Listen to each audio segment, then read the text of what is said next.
వేములవాడ పట్టణ మరియు పరిసర ప్రాంత ప్రజలకి బతుకమ్మ మరియు దసరా శుభాకాంక్షలు. మనము తెలంగాణలో చాలా పండుగలు అంటే అన్ని పండుగలు జరుపుకుంటాము.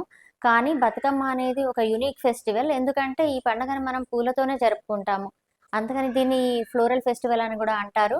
ఈ బతుకమ్మ పండుగని మనము అంటే పూలని రకరకాల పువ్వులతో అంటే తంగేడు పువ్వు, గునుగు పువ్వు, బంతి, చేమంతి మరియు ఇంకా గుమ్మడి పూలని అన్నిటిని ఒకదానిపైన ఒకటి పేర్చి తర్వాత బతుకమ్మ చుట్టూ తిరుగుకుంటూ మహిళలందరూ ఆడుకుంటూ తర్వాత బతుకమ్మని నీళ్ళలో నిమజ్జనం చేస్తాము.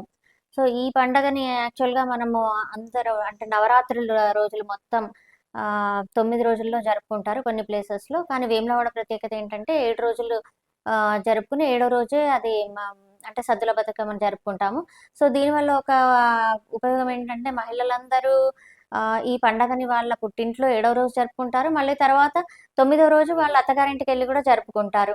సో ఈ వేములవాడ పట్టణ ప్రజలందరికీ మరియు అంటే రాజరాజేశ్వర స్వామి ఆశీస్సులతో ఆయురారోగ్యాలతో అందరూ చల్లగా ఉండాలని కోరుకుంటున్నాను.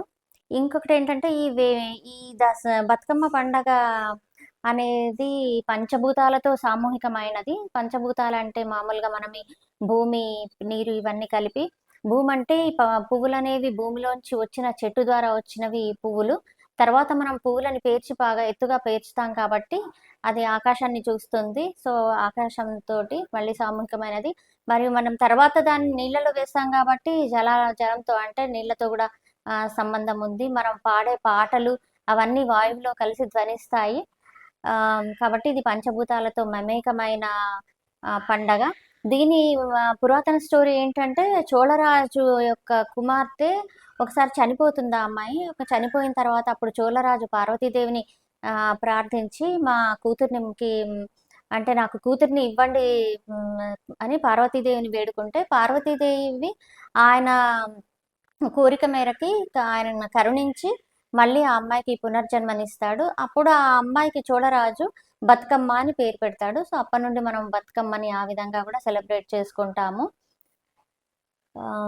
ఈ బతుకమ్మ మరియు దసరా శుభాకాంక్షలు మరొకసారి తెలుపుచున్నాను.